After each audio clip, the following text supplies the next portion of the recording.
Ну, здравствуйте, здравствуйте, давай доставайте член. О, Привет, как дела? Хочу тебя. ноги побрила уже хорошо. Кристина сидит и держит лицо. Привет, меня зовут Кристина Вазовски, мне 24, я интерсекциональная феминистка и подкастерка из Бали.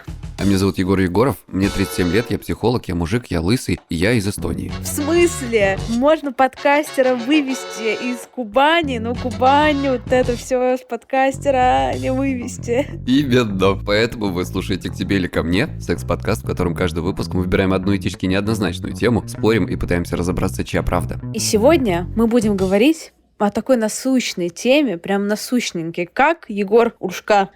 Как что? Мы сегодня будем говорить про секс по дружбе, или дружбу с привилегиями, или, как-то говорят на Бали, friends with benefits. О, какой у тебя хороший британский акцент. Это, правда, очень приятно. У меня хороший кубанский акцент.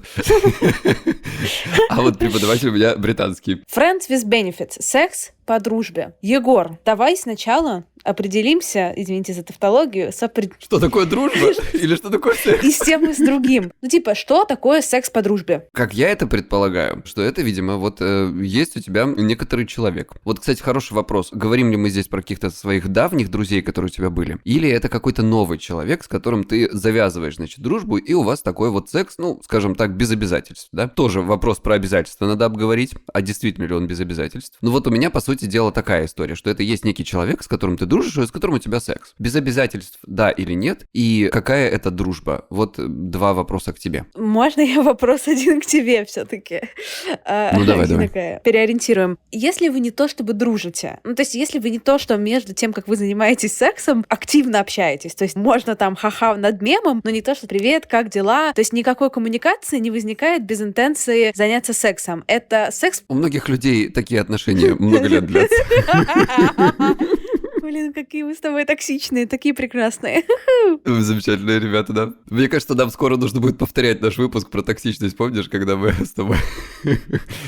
Один из моих любимых, надо сказать. Мне кажется, слушатели нас любят, потому что они на нашем фоне чувствуют себя гораздо лучшими людьми. Так вернемся к сексу по дружбе. То есть если вы как бы не особо дружите между сексом, это все-таки секс по дружбе или нет? Или это вообще не важно? Если вы не особо дружите между сексом по дружбе, то, наверное, теоретически это можно назвать сексом по дружбе, просто дружба у вас хреновая. Ну, такая себе. Может быть, это не то чтобы дружба, я не знаю, может быть, это не совсем правильный термин, секс по дружбе. Может быть, это секс такой регулярный. Ну вот, а как бы ты оценил мои, например, отношения с любым мужчиной? Ну нет, ну я имею в виду, что какие-то, я не знаю, какие нужно назвать. По сколькобальной шкале надо оценить?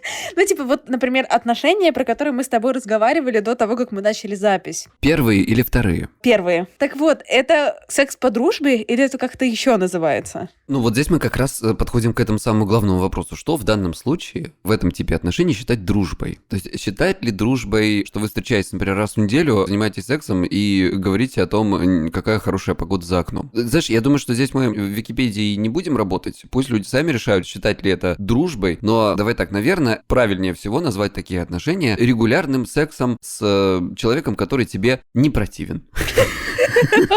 Блин, вот знаешь, ты так это описал, и я такая подумала, блин, какую классную жизнь живу, регулярно занимаюсь сексом с человеком, который мне не противен. Кристина, если честно, это как бы и смех, и грех. Мы смеемся, но не все обладают возможностью заниматься сексом с человеком, который им не противен. Даже в каких-то законных союзах, к сожалению. Да, это правда. Но я, кстати, тоже была в такой ситуации, так что если вы находите себя в ситуации, когда у вас вот эта вот галочка не ставится, то вы тогда задумайтесь, почему вы там. Смотри, ну ладно, короче, неважно, что такое секс по дружбе, давай утвердим то, что это не отношения. Правильно? Ну, я имею в виду не отношения, не моногамные, не романтические отношения. Это, наверное, не эксклюзивные отношения. Подожди, стоп, они эксклюзивные. Они могут быть эксклюзивные, а могут быть не эксклюзивные. Или они только эксклюзивные? Мне кажется, они не только эксклюзивные, но если они только эксклюзивные, вы про это договариваетесь, но при этом we friends with benefits, это... Возвращаемся еще к одним моим отношениям, когда мы жили несколько месяцев вместе, но при этом не были в отношениях according to my partner, как говорится. Поэтому это уже, кажется, проблемы с принятием ответственности. Короче, смотри, у меня есть друзья. Они все равно не слушают этот подкаст, поэтому я могу про них рассказывать все, что угодно. Сами виноваты лохи. Ну, короче... А я надеюсь, Вот. ты также меня обсираешь в чае с психологом, да? Кстати, в новогодний выпуск, в который ты не пришла, я кое-что про тебя сказал. Классно. Ты все равно слушать тоже не будешь. Короче, у меня есть друзья, они были много-много лет в отношениях, а потом в определенный момент они решают разойтись. Но как бы разъезжаться — это целая проблема технически, переснимать квартиры, там вот это что-то одна такая история, другая история, и они как бы остаются временно, пока все это не утрясется, жить вместе еще. При этом, как ты понимаешь, пропадает вот эта эксклюзивность, и даже не то чтобы эксклюзивность, а пропадает какая-то такая социально, что ли, навязанная история, которая позволяет тебе что-то требовать в отношениях. И поэтому они продолжают жить вместе, заниматься вместе сексом. Это происходит уже, я не знаю, сколько, полгода так точно. И как бы вот это настоящие friends with benefits. Причем мне кажется, что они там что-то постоянно пытаются там кого-то себе еще найти на другие отношения, но пока это все не находится, пока это все в процессе, вот у них вот такая вот замечательная как бы любовь, которая наконец-то, я так понимаю, лишена вот этого момента, знаешь, от которого все бежали, когда а ты не это, а ты не то, а знаешь, что ты там не туда там. Ну, в общем, короче, ты поняла, вот эти вот внутренние семейные какие-то разборки, которые портят отношения, они сейчас ушли на второй план, их просто практически нет, и отношения вдруг стали окей. Мне кажется, что это не Friends with Benefits, а Ex with Benefits. Это отдельная рубрика. Ex with benefits. Ex with Benefits у меня тоже бывает довольно регулярно. Вот. Если честно, у тебя когда-нибудь были Friends with Benefits? Дружба с привилегиями? Если честно, нет. Классные вы ведущие секс-подкаста. Ну, знаешь, там, может быть, там один раз была какая-то привилегия, и все. Как бы в дальнейшем дружба как бы продолжилась. Егор, ну Вот, давай но не больше будем так привилегий не было. откровенно про наши отношения уж в паблике. Ух. Это one night stand with benefits было.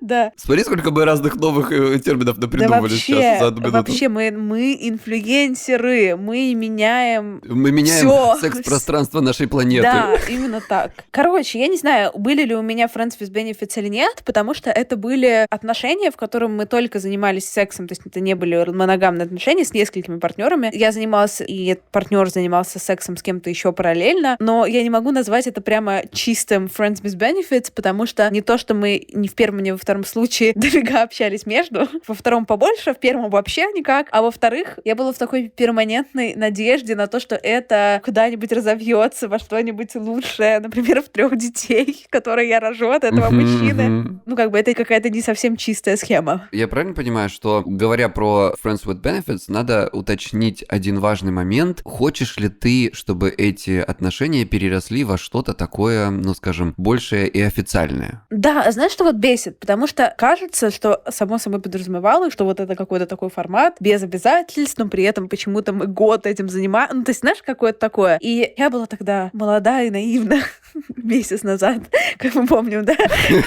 Эта шутка работает каждый выпуск. Месяц назад я была молодая и наивна, и у меня не хватило, мне нравится по-русски яйца, потому что это сексистское выражение, но типа guts, да, по-английски, кишков, для того, чтобы просто задать вопрос, а в каких мы отношениях? Не в смысле давай жениться. Можно по-русски сказать кишка тонка. Спасибо. У меня была кишка тонка для того, чтобы просто задать вопрос напрямую, какой у нас формат отношений. И кажется, что если бы мне сказали, блин, мы типа... А почему? Ты боялась, что тебя бросят? Я боялась услышать правду. И тогда ваши бы отношения прервались? Ну да, но в плане, знаешь, когда мне кажется, что была такая история, я могла питать надежду. Я понимала рационально, что там ничего не будет, но все равно я могла как-то, пока не скажут, ну знаешь, отсутствие нет, это почти да. Вот. Ну да. И можно было там себе что-то представлять, мечтать о чем-то. А когда тебе просто говорят, ты не очень мне интересна как партнер, мы просто занимаемся сексом, и то я предпочитаю, например, других людей с ними заниматься сексом, но если они заняты, занимаюсь сексом с тобой, ну, это не самое приятное, что можно услышать. А это как бы, если рационально, это было примерно так. То, что у вас было, это можно назвать дружбой? Ну, да, хуёвенькое такой, pun intended, как говорится. Такие приятели, знакомые, ну да, да? ну типа приятели. То есть я могу этим людям написать, что-то поинтересоваться, чё, как дела? Этим людям? Каким-то количеством людей, да. Спросить, как настроение и так далее. Просить какого-то совета по работе. То есть это окей, но при этом это не те люди, которых я позову, например, на свой день рождения. Кстати, я припоминаю, знаешь, какие-то истории из мне кажется, даже первого сезона, когда ты рассказывала про дейтинг, мы говорили. И ты рассказывал, что в Англии довольно частая история, когда вы состоите вне эксклюзивных отношений до тех пор, пока вы не договариваетесь о том, что они, собственно говоря, эксклюзивные. То есть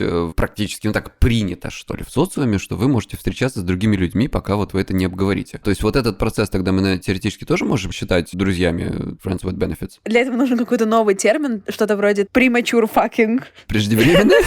Ну, что-то вроде, понимаешь, вы еще не friends with benefits, а вы скорее просто присматриваетесь, потому что, то есть это не какой-то такой... Предварительные ласки перед отношениями. Да, предварительные ласки перед отношениями. Смотри, а вот у меня в жизни было какое-то количество возможностей заниматься сексом, заняться сексом с друзьями, которые мне, например, были как-то сексуально привлекательны, но я это всегда осознанно это не делала, просто потому что у меня есть убеждение, что секс может достаточно сильно дружбу попортить. Что ты думаешь на этот счет? Может, действительно. И у меня, в принципе, бывали ситуации. Не то, чтобы меня кто-то ставил перед выбором, просто потому что для меня это было определено, в общем-то. Но бывали ситуации, когда приходилось выбирать между дружбой и какими-то более... Даже, наверное, не то, чтобы отношениями и сексом.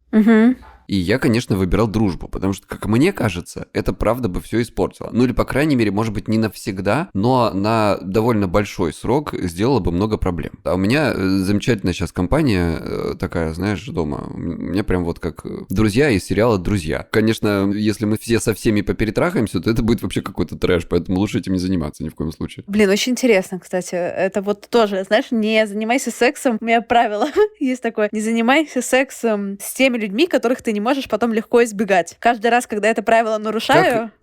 Я хотел сказать, как известно, правила существуют для того, чтобы их нарушать. Как известно, правила существуют для того, чтобы их нарушать, поэтому какое-то количество раз я в жизни попадала в ситуации, когда сидит какой-то большой круг общих друзей, обсуждает сексуальную жизнь этого человека, а Кристина сидит и держит лицо. Парам-парам-пам-пам-парам-пам. Поэтому Кристина плохо держит лица, поэтому предпочитает так не делать, но иногда все равно делает. Из Кристины плохая держиморда. Да, держиморда. Что-то это из категории того, что я люблю. Ты любишь держи шея. Короче, знаешь, что было для меня удивительно? Иногда у меня были такие моменты, когда мы, например, сидим с каким-то моим приятелем, начинаем разговаривать о сексе и как бы примериваемся друг к другу, знаешь? А вот это как, а это как? Какой-то такой вот вариант, когда в целом можно, но в целом не очень, не на 100% ты уверен, что это надо. И для меня, знаешь, что было удивительно? Потому что есть такое тоже видение, что, секс с другом — это так безопасно, спокойно, да? Это не то, что секс с каким-то незнакомством, условно. Вот мы дружим, и поэтому это будет про какой-то теплый, нежный, приятный, классный, безопасный экспириенс, потому что это не чужой человек, а мой, какой-то близкий или, по крайней мере, знакомый человек. Вот мне вообще так не кажется. Мне кажется, начнется какая-то дичь вообще. Каждый раз, когда я примеривалась в таком формате к своим друзьям, там скрывался ящик, Пандоры. Например, я не люблю женщин с какой-то такой определенной грудью, с такой формой сосков. Я не люблю слишком активных, слишком пассивных. То есть, знаешь, ты такой думаешь, мы же или нет, не бритые ноги у женщины, пиздец, бритые ноги у женщины. Ты знаешь, вроде вы живете, дружите, и все классно, но когда вы начинаете примиряться к каким-то личным сексуальным штукам, вскрывается огромная пропасть между вами, и я такая сразу, нет, никакого секса не будет. Потому что, наверное, когда ты влюблен в кого-то, то у тебя даже могут быть вот какие-то такие преференции, которые не совпадают с реальностью, но у тебя уже гормончик пошел, и тебе становится довольно быстро пофиг. А когда это секс по дружбе... И ты это самое, знаешь, тебя гормончик заставляет примириться со своими завышенными ожиданиями. Да. А когда это секс по дружбе, ты видишь примерно как есть.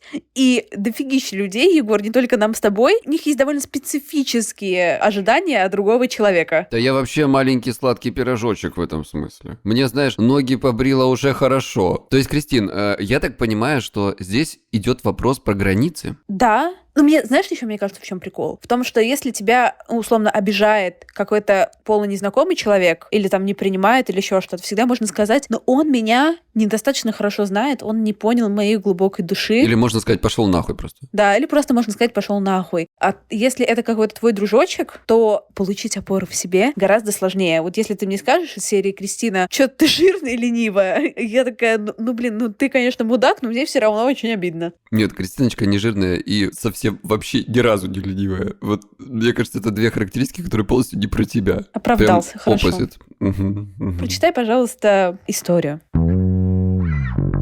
решила отправить великолепную историю про секс по дружбе. Мой секс по дружбе был вообще моим первым. И считаю, что это лучший вариант. Знали друг друга, давно хорошо общались. Я как раз переживала, что а вот у всех уже был опыт, а у меня никакого. Ну и по поводу внешности тоже. И тут у меня возникла гениальная идея переспать с другом. По итогу у меня случилась паническая атака, мы ее спокойно переждали и приступили к нашей цели. И еще почти год трахались в том же ключе. Схема рабочая, всем советую. А за лечением панических атак сами знаете, к кому обращаться.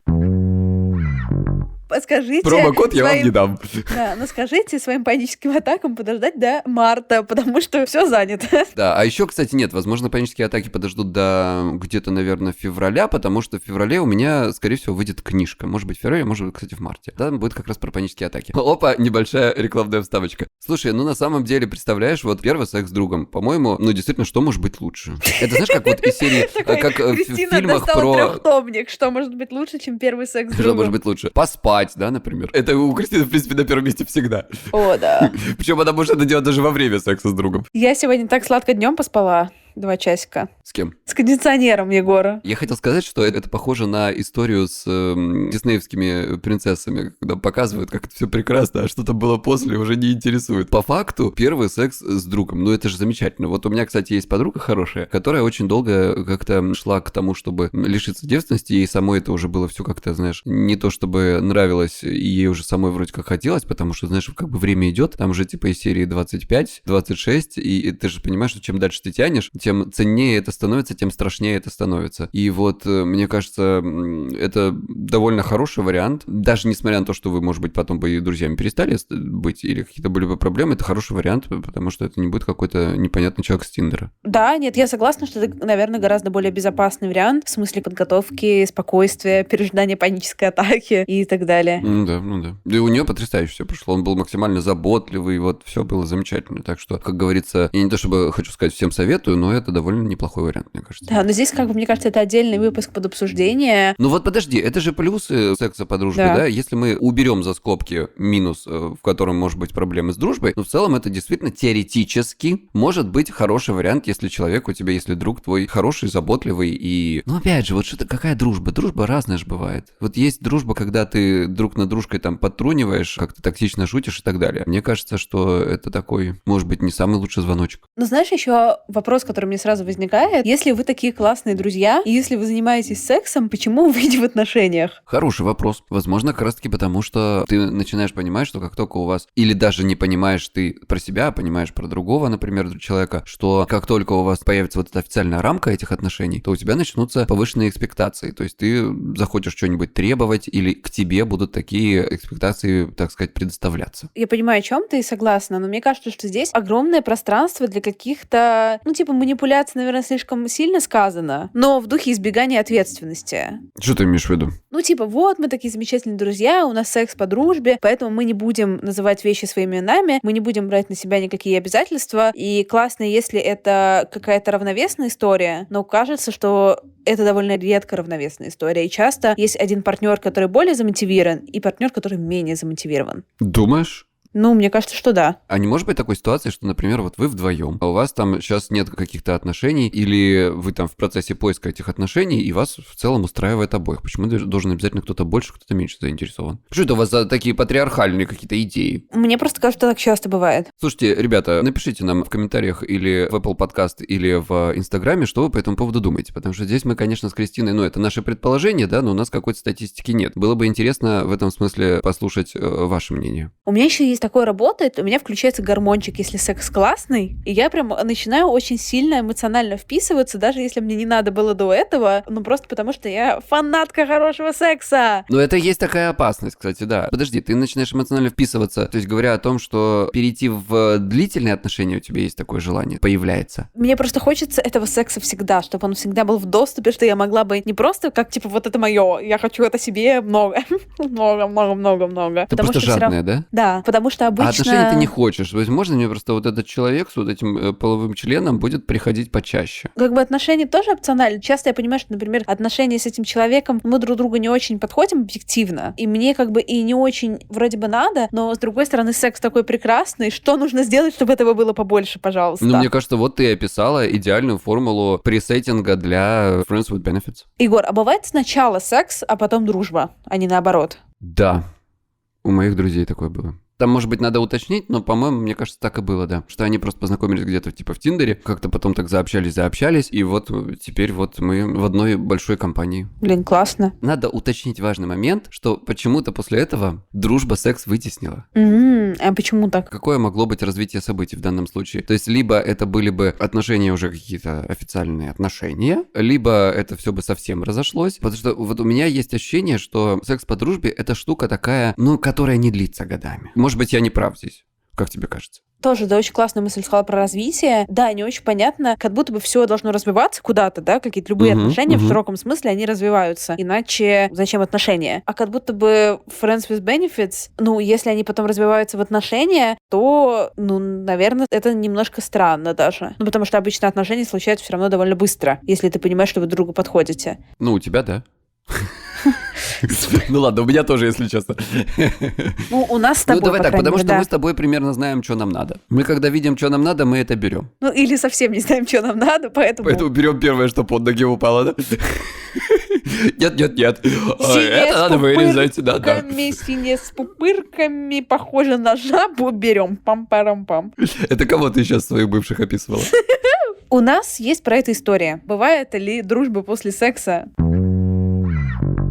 Мне было 23, ей 18. Мы оба из маленького города в сибирских ебенях. Познакомились в Тиндере, отношений не хотелось, и мы решили просто дружить. Проводили время вместе, кайфовали от компании друг друга, в какой-то момент поняли, что можно дружить непросто. Было много разного взаимодействия, доверия, открытости, страсть, какая после нечасто бывала, и в классических отношениях. Но темы для разговоров потихоньку стали заканчиваться, гормоны утихать, а магия первого впечатления испаряться. В какой-то момент уже и секс настолько приелся, что видеться стали реже, а спустя какое-то время перестали даже переписываться. На какое-то время забыли друг про друга, а спустя пару месяцев я узнал, что у нее появился парень, и мы стали дружить все вместе. Ха-ха! Просто дружить. Даже в гости ко мне потом приезжали в другой город. Короче, главное в Friends with Benefits — это не столько benefits, сколько friends, иначе быстро надоедает.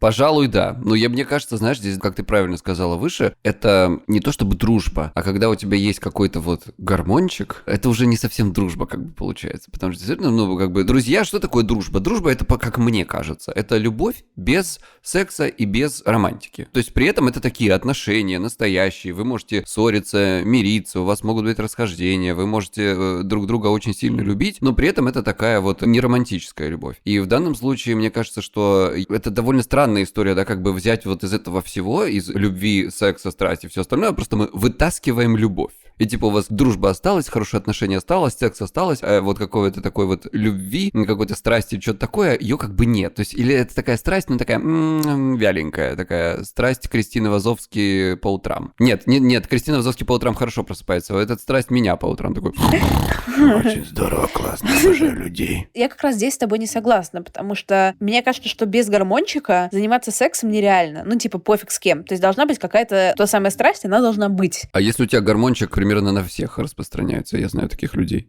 Ну и супер, вот ты занимаешься сексом, ну, если есть такая возможность. Если ты просто друг, и у тебя нет какой-то вот этой вот искры гормончика, то там откуда секс возьмется? Тебе, как бы сказать, нравится дрочить об людей?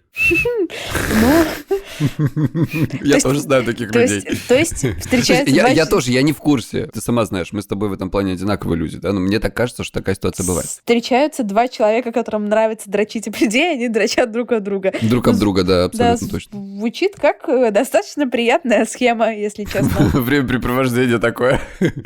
Ну, слушай, правда, это какая-то... Опять, может быть, я не прав. Мне просто кажется это довольно странным, потому что в моей патриархальной головушке есть какие-то такие определенные идеи о том, что, ну, каких-то длительных отношений, и, возможно, просто я уже такое историческое, как это сказать, динозаврик со своими старыми взглядами, и не понять мне эти ваши новые термины. Не знаю, я просто как раз себе отлично представляю, когда есть дружба, когда есть какая-то страсть, но при этом нет любви. Ну, знаешь, была такая, насколько я помню, древнегреческая идея о том, что существуют разные виды любви. Что-то эрос, торге, и там 4, по-моему, было, я сейчас уже все не помню. Но можете погуглить. То есть вот как бы такая любовь, дружба, любовь, страсть, любовь. Ну, то есть, как бы они подразумеваются, что это такая, знаешь, дистилляция, да, что это один из типов. Они, конечно, безусловно, чаще всего где-то как-то переплетаются в разных дозировках. Ну, вот теоретически мы здесь, наверное, в истории с Friends with Benefits, наверное, мы говорим о том, что это такая дружба-любовь, То есть это секс и страсть с дружбой, но без какой-либо такой глубоких чувств.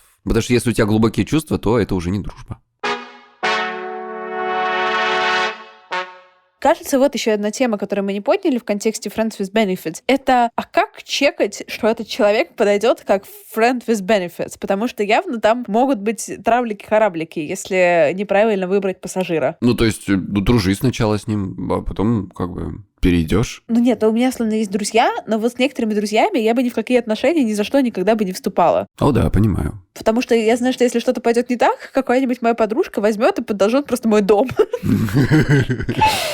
Слушай, у меня недавно история была. Короче говоря, у меня было желание каких-то friends with benefits, но, к счастью, это не срослось, и через время я понял, что это правда к счастью, потому что, скорее всего, была бы полная жопа. Просто, видимо, знаешь, какое-то немножечко там что-то гормональненькое начало запускаться, и оно мне сознательные мои рассуждения немножечко затмило. И потом, когда это все немножко отпустило, я понял, что не-не-не-не, вот сюда не надо лезть. А как тебе кажется, важно ли партнера, своего какого-то друга, приятеля предупреждать про какой-то свой эмоциональный стейт? Что вот, условно, я там только что с кем-то расстался, или у меня сложный период, и что-то вот такое проговаривать. Так, подожди, если вы друзья, то они теоретически должны знать. Разный же уровень близости бывает. Бывают просто приятели, которые не в курсе какой-то твоей повседневной адженды. Слушай, вот здесь на самом деле вопрос вот в чем. Действительно, что здесь еще раз, что считать дружбой? То есть, если вы дружите, то теоретически ты просто это не то чтобы специально предупреждаешь, ты просто рассказываешь, потому что вы друзья. А если это такие более поверхностные отношения, то есть скорее это какой-то серийный one-night stand, то, наверное, нет необходимости в этом. Но я не знаю, насколько, кстати, мне интересна вот эта тема, как тебе кажется, насколько часто и возможно ли такой серийный one-night stand? У меня как раз вот эти были отношения, которые friends with benefits, whatever with benefits, я не знаю, как это назвать, когда мы общались только ради секса, занимались сексом, то есть мы ходили на свидание, потом мы занимались сексом, да, а потом мы там не общались, не знаю, неделю-две, а потом повторялось все то, что... Брала все самое вкусное, а все самое невкусное убирала. Вот эти все переписки какие-то, нафиг это надо, все в жопу. Почему я сходила с ума? Это я была еще молодая и неопытная, мы помним. Потому что во время этих встреч там было полностью такое ощущение, о господи, там я какая-то особенная, любви, нежности, заботы, внимания и так далее. И на самом деле это очень классно работает на секс. Потому что если вы просто такие, два робота, здравствуйте, давайте доставайте член, секс не такой классный, я, по крайней мере, так считаю, когда там есть вот эта страсть. Полностью согласен. И близость, и забота. Но просто я не понимала, что вот эта штука, мне казалось, что это может быть только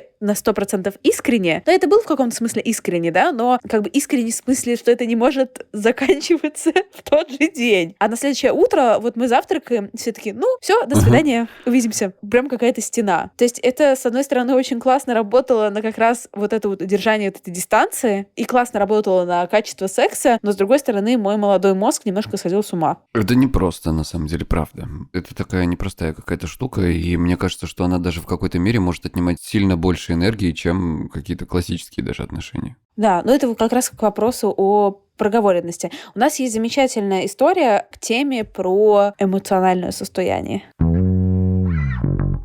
Привет, слушаю ваш подкаст с весны и жду каждый выпуск с нетерпением. И вот, наконец-то, могу написать свою историю. Спасибо большое, нам очень приятно. После развода мне не нужны были отношения, было больно и страшно. Хотела сосредоточиться на работе. Нас познакомила подруга, переспали в тот же вечер. Телефонами не обменивались, просто начали видеться. Через несколько дней я узнала, что у него ситуация аналогичная. Развод, грусть, работа, нежелание отношений. Договорились, что просто видимся для секса и проводим время весело. И нам было хорошо вместе. Через год я немного отошла от развода, начала параллельно встречаться с другими молодыми людьми. Он ревновал, но я считала это шуткой, забавной игрой, не верила в какие-то чувства. У него тоже стали появляться девушки, отношения. Но все равно мы всегда оказывались в постели раз в пару месяцев. Он стал частью меня, лучшим другом, сумасшедшим любовником, родным человеком. Но у него уже были отношения, и мне было слишком страшно признаться теперь в своих чувствах. Но я это сделала, и еще год мы провели, пытаясь измениться и привыкая друг к другу. В бесконечных ссорах, ревности и выплескивании обид и претензий. Много ссорились, расходились, снова сходились. И теперь с момента моего и его развода прошло уже 6 лет, и мы вместе.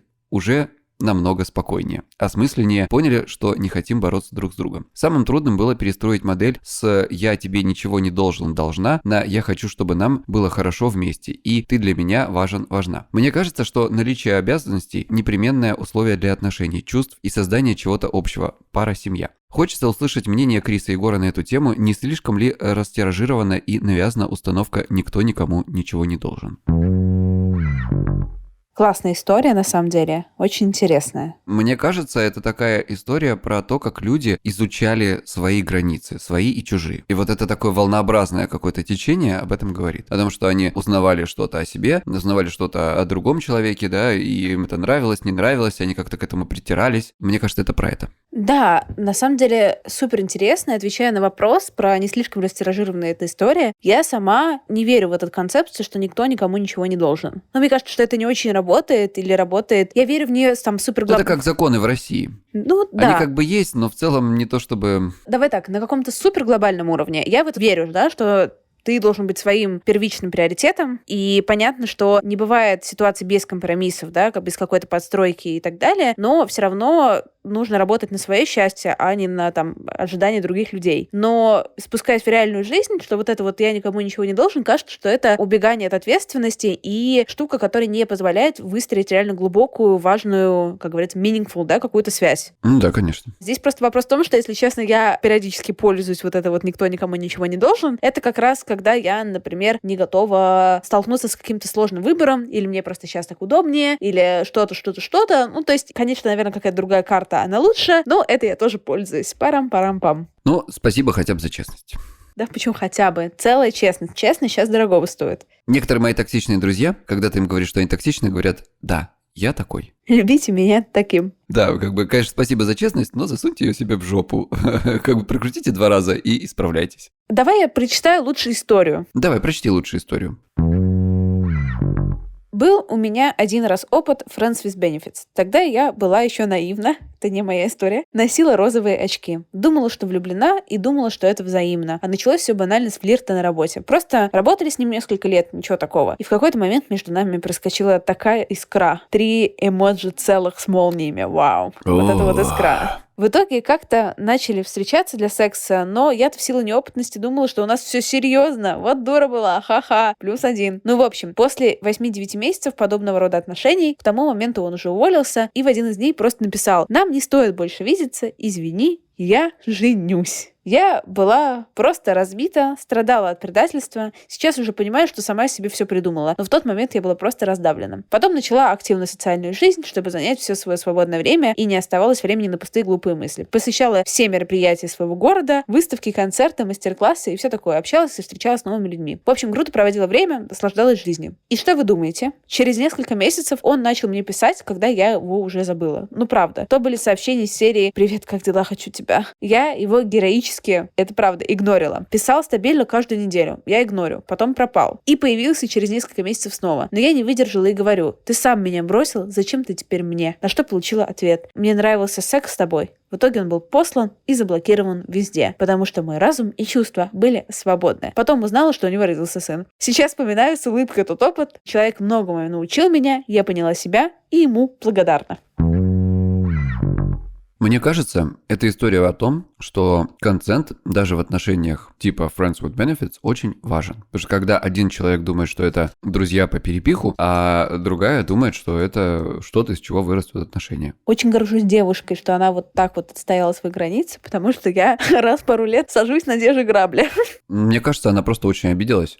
Это задело ее чувства, и она стояла свои границы, потому что она, наверное, возможно, еще все еще задета. Возможно, я здесь не прав, это я просто так фантазирую. Ну да, правда. Вот меня один раз задели, и я все перестала. Ну, я ее понимаю, я точно такой же, абсолютно. На грабли это садиться. Не то, чтобы я ей говорю: ой, там, или в твоем случае. Я тоже такой, знаешь, типа, если меня как бы заденут, я тоже скажу: идите нахуй, и больше как бы... Я понимаю и жму руку, но просто я при этом понимаю, что это не потому, что я такой весь сильный, мощный, офигенный, а скорее всего потому, что я просто не хочу, чтобы мне было опять больно. Блин, на самом деле, я бы офигела, если бы чувак, с которым мы регулярно занимаемся сексом, что-то такое, все равно это, блин, что-то. Пришел бы ко мне и сказал, что извини, я женюсь, сука.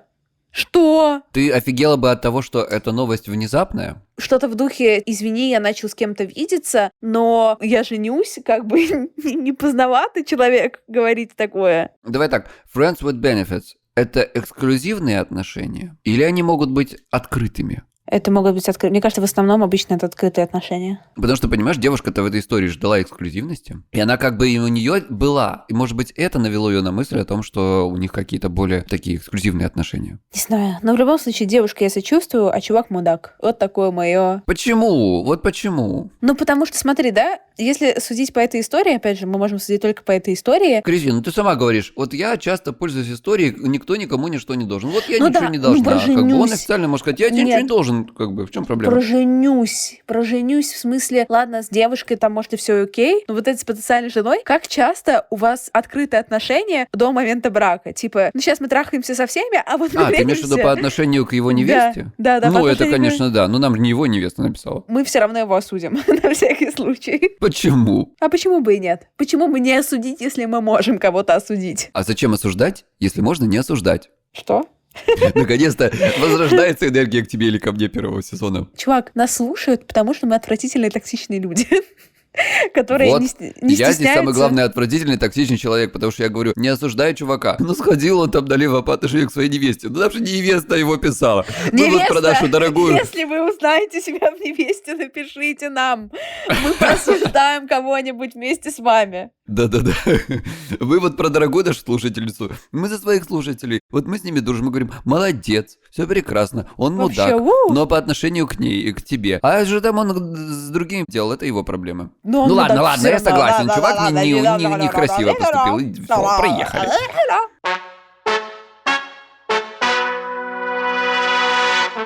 Если тебе что-то еще сказать про эту замечательную тему Friends with Benefits. Мне хочется в вот этой теории, так сказать, отношений секс по дружбе понять вот какую штуку. Насколько здесь для каждого человека, то есть каждый себе должен ответить на вопрос, насколько вам здесь важен секс или важны какие-то межличностные связи, вот отношения с этим человеком. И от этого плясать. И в этом смысле быть честными, потому что если вам нужен только секс, тогда, к слову о консенте, да, нужно об этом прямо сказать. Я отношений не планирую. У нас будет только вот, мы будем с тобой классно общаться, не знаю, может быть, куда-то ходить, а может быть, просто встречаться, не знаю, раз в недельку на перепихон, извините за такую гадость. Но, тем не менее, вот кому-то это подойдет. Мне кажется, что это важно проговорить, чтобы вторая сторона это четко знала, и не было ситуации, как в прошлой истории, когда думаешь, что хочешь одно, а другой человек, оказывается, хочет другое. Это больно и неприятно. Согласна. Кажется, что это самое важное. И, как часто бывает, самое важное, оно же самое сложное. Это правда. А это довольно отрадно, что практически в каждой теме нашего выпуска встречается тема согласия. Да, открытой коммуникации и согласия. Мы потому что за все хорошее против всего плохого. Мы за все хорошее и иногда немножечко за плохое. Love it. Короче, ребята, Егор, кажется, сказал все настолько глубоко и прекрасно, что мне нечего добавить. Поэтому я просто рада, что вы с нами. И жду вас там же, где вы есть, через 2 недели. Я имею в виду в наушниках рядом с нами.